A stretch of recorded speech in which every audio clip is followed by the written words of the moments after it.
Hi everyone, welcome to the Resilience Pod, the podcast helping you become resilient in our world full of disruptions. You're here with me, your host, Reena Singh. Thank you so much for tuning in today. I'm truly grateful.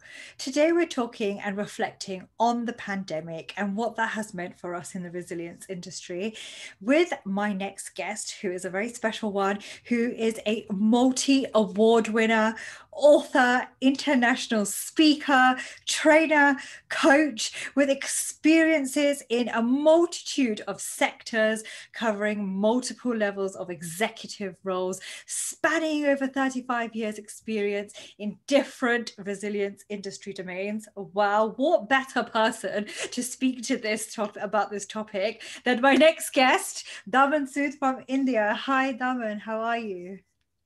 Good. Thank you very much, Serena. Good, I hope you are well. I am good. We are very excited to have you on the Resilience Pod. I'm very happy to be here. Yeah. Fantastic. Thank you for coming on. So today's topic, as I mentioned earlier, is kind of reflecting on the COVID pandemic, because it's something that's not going away, even though we thought it was back in a year ago. And the first question I really want to ask you, which is on all of our minds in the resilience industry, specifically business continuity folks, is was COVID and is COVID a business continuity event? This question has been going in around a lot, Reena. I would say it is, no doubt, it is business continuity event, but I would like to add a little more. But there's a myth being created, or misconception has been created. People believing COVID-19 is BCM. COVID-19 is not BCM. It is one particular incident that happened. It maybe is only 1%. BCM is much more than that. Many people are, conception of becoming, we have managed COVID-19 pandemic by working from home. Even a client actually told us, Daman, stop this work, BCM implementation for us. We don't need it. Now we know work from home. So that is misconception. We need to be clear about that. That myth needs to be broken. COVID-19 pandemic is not BCM. It is one of the BCM events for sure, no doubt about it.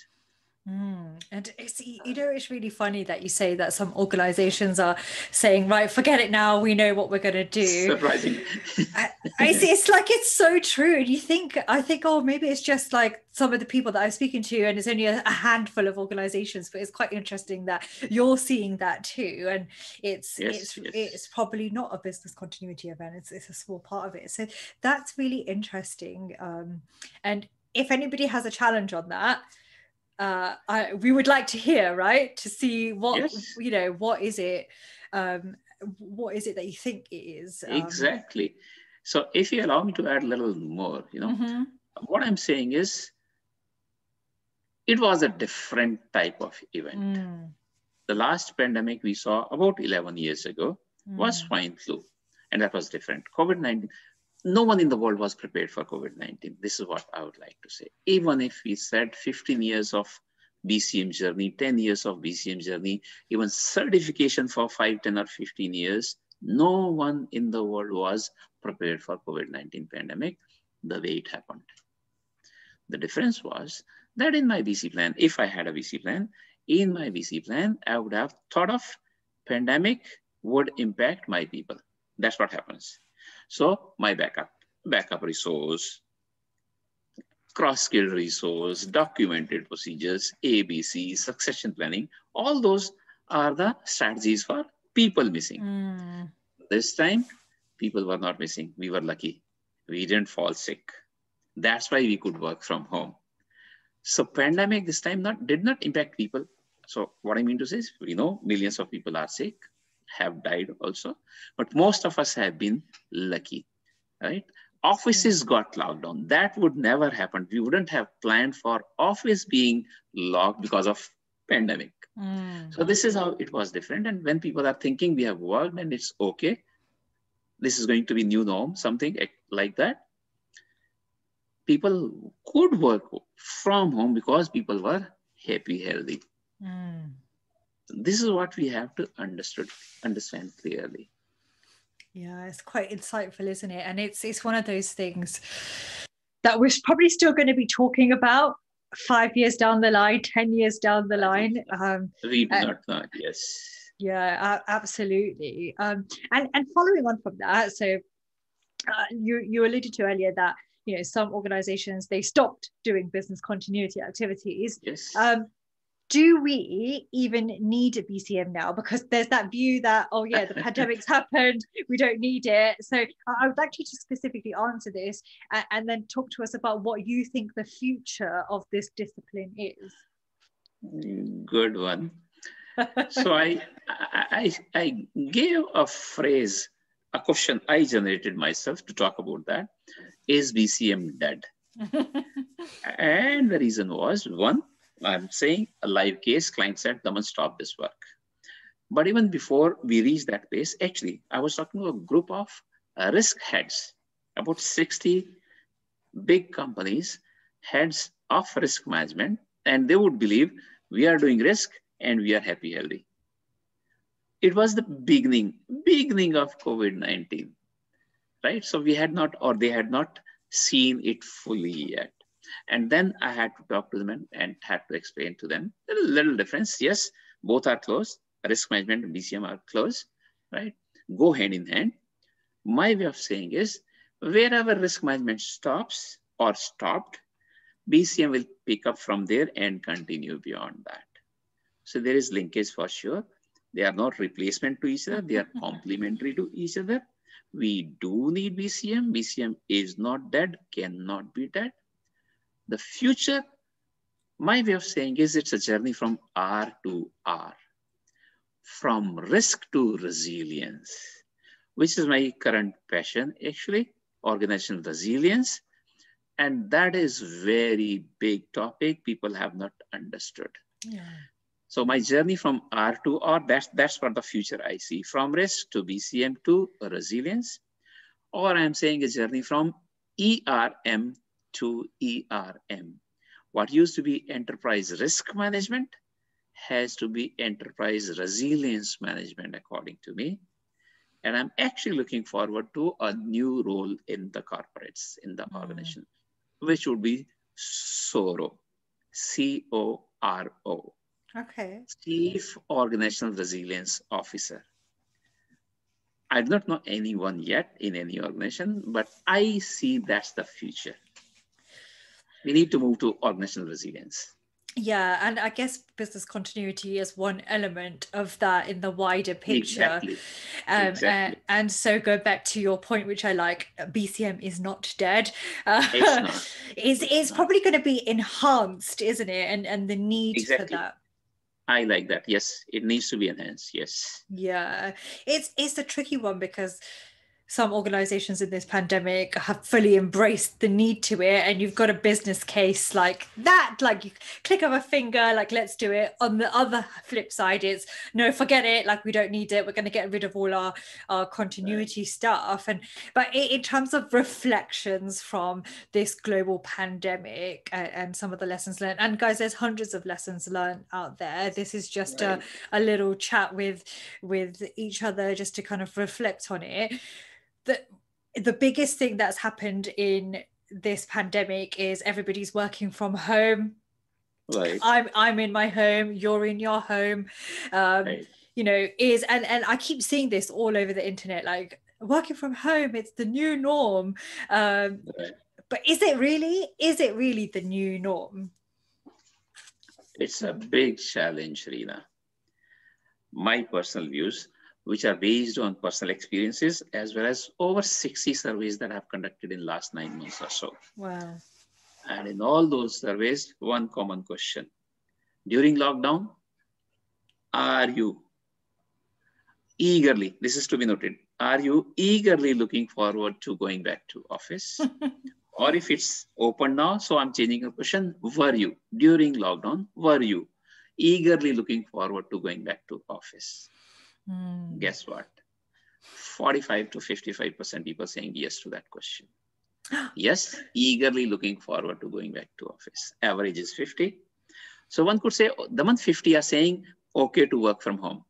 That's fine. My focus is on the other 50 who said, eagerly looking forward to going back to office. My interpretation of this is that there is some pain at home, and we need to look at that pain. And by the way, again, Reena, based on study surveys that I've conducted, it's not one single pain. Infrastructure could have been one, IT as well as non-IT, right?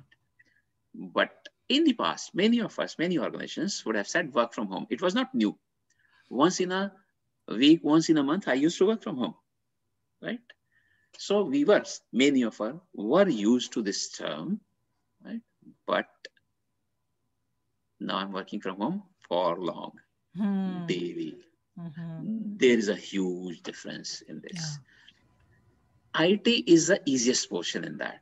A laptop and a connectivity, at the most a secured connection, we would say, right?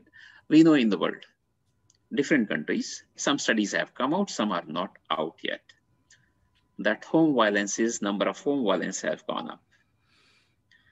Number of divorces have gone up. People are stressed, right?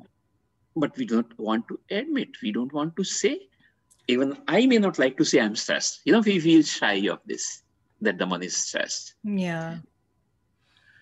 Then some companies, even big, large numbers, corporates in the world, claiming that productivity has gone up.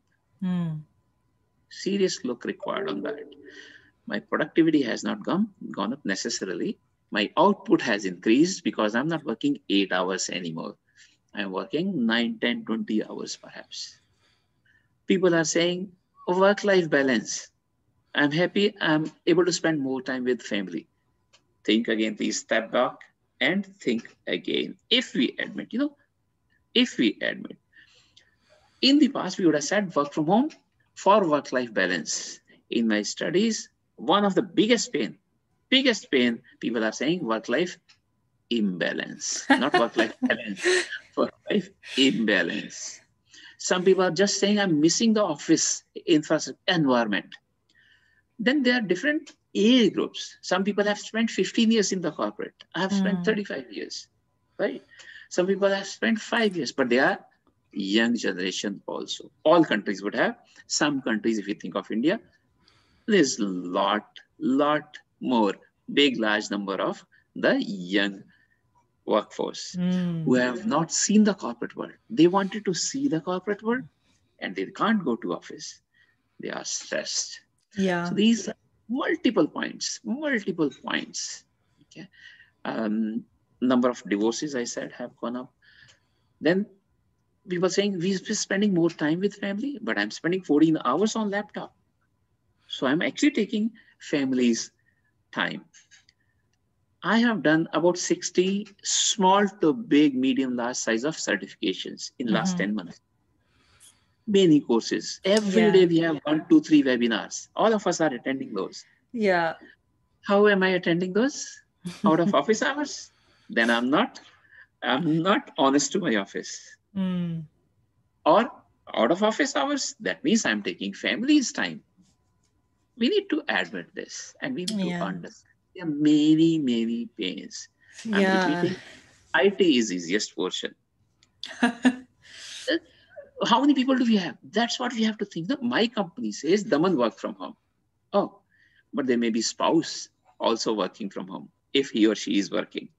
Yeah. They may be kids, grown up, working or studying. So everyone is at home. Truly speaking, even a 4-year child, I have grandson. 4 years toddler is studying from home. So how many desktops, laptops do we need? 1, 4, 5, 6? How many desks do we need? Do we have space? Anyone, anywhere in the world. Those are bigger challenges, because of which a lot more may come out. I'm talking to some counselors. Right? Yeah. She tells me, the number of counseling sessions, my demand has increased. Wow. Because of COVID-19 pandemic. So good business for her, but that means there's something happening in the society. So it's a big challenge. I believe it cannot be made the new norm. We need to go back to office. There are so many various reasons. Some people could be more disciplined than me. Yes, that's possible. Yes. So it may be a little different opinion, experience, but generally people want to go back. I have one son, he's working in Scotland, but I'm not today. I'm saying I have 3 kids at home. Other than him, my wife didn't appreciate this initially because her schedules got disturbed. Her Yeah. me time, yoga time, TV time, reading book time got disturbed. So she didn't appreciate that initially.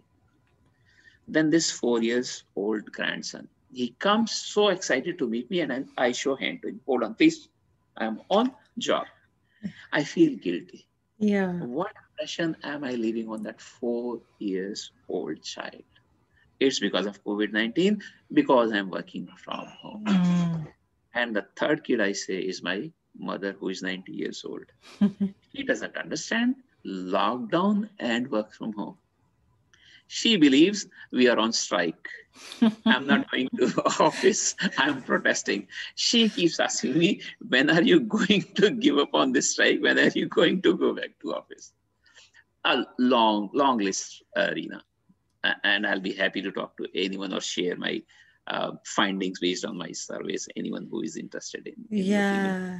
I mean, that's so interesting, like the results that you've got from this survey that you've taken the initiative to do, because some of us at one point will have had or seen that this is the new way of working from home, and like you don't factor in these considerations and it makes us more stressed, which actually then doesn't make us as an individual resilient. So how can we then go off and do resilient subjects like business continuity Exactly. and Exactly. organizational resilience if we're like imbalanced or in Exactly. stress? So yeah, Yeah. that's really interesting. What made you carry out this survey? Like, why did you do it? Oh, so okay, it's easy to answer that question. I'm a trainer and consultant, Yeah. right? And in the past, I would have said no to online virtual trainings. I would have Mm. lost business. Clients used to ask them, I have some people in this country, some people in that country. Why don't you train all video conference? There was no Zoom at that time. No, Yeah. we used to call it video conferencing. And I was never happy with the quality of the video conferencing, even if the technology was improving. And the vendors would say, no, Daman, this is real. But the day I would have to use it, there would be some audio or video break, either at my end or at the other person's end. Mm. So I used to say, this is not a meeting, this is not a call, this is a training. So no on video conferencing. But come March last year, we had to shift immediately. We did this. So I have done in last 9 months, I have done about 120 days of trainings delivered. About 500 plus people trained across companies and countries. Wow. Because with online now, there is no bar. Yeah. The same session, people could be attending from different countries. So in each training, I was asking this question. This is how I've conducted most of these surveys. Then in between, I have delivered webinars. So during BCI Awareness Week, during BCI Education Week, and I deliver many webinars. So in each webinar, I'll make one poll. This is one question. Are you eagerly looking forward to going back to office? Because I had these impressions already that this is not very good. So I wanted to know from people what is the experience and across companies and countries. So this is how these 60 surveys have been done, mostly during my training sessions or during webinars that I have been conducting. I mean, I guess that's the best way to do research, isn't it? And to see how people are feeling and what their level of personal resilience is to this global pandemic that's going on. Right. And I feel like everything we've discussed and what you've said and just the reflection on it is that we do need business continuity, resilience.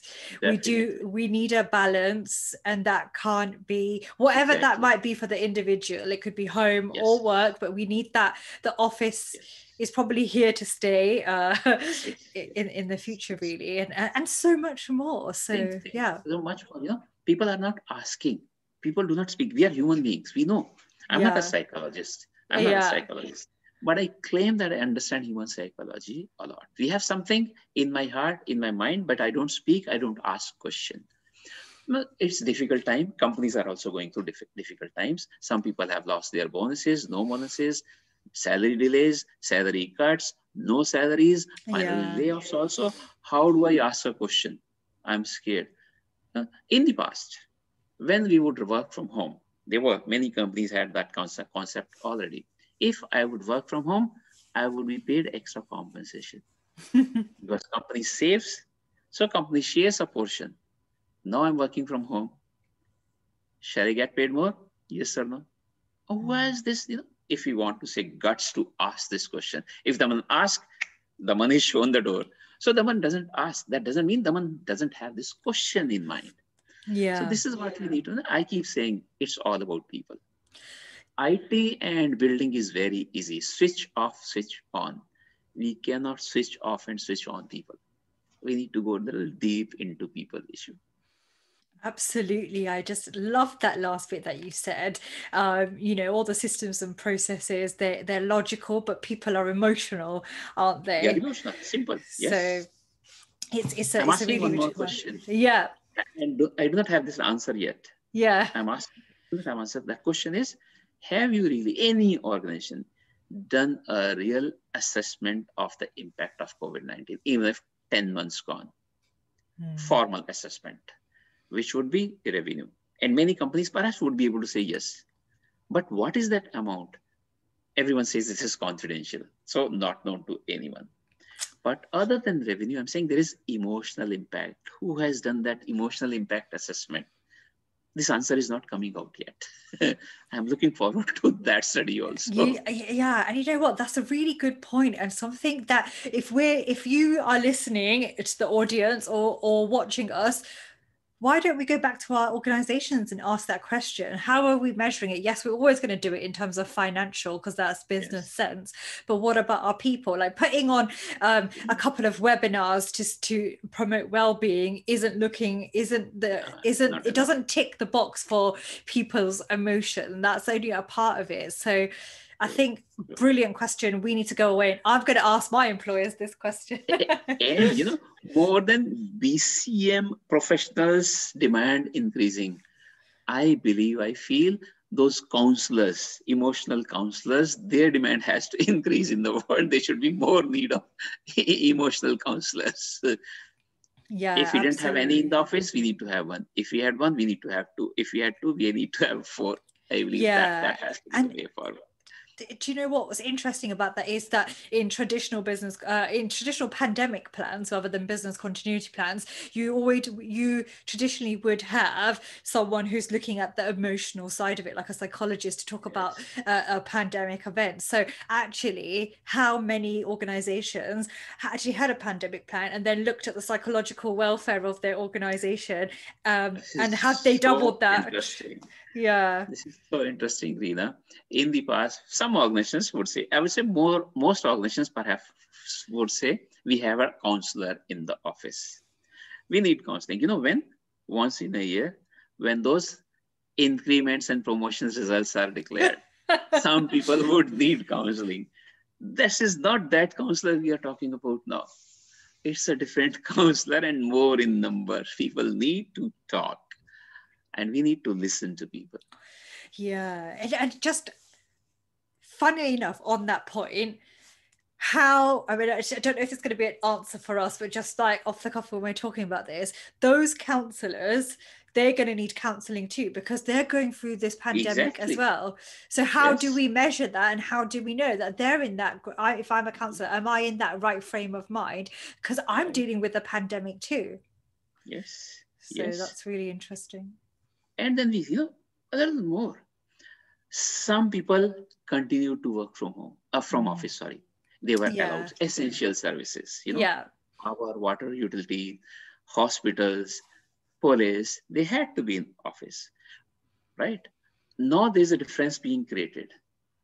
There is Reena, who is staying at home.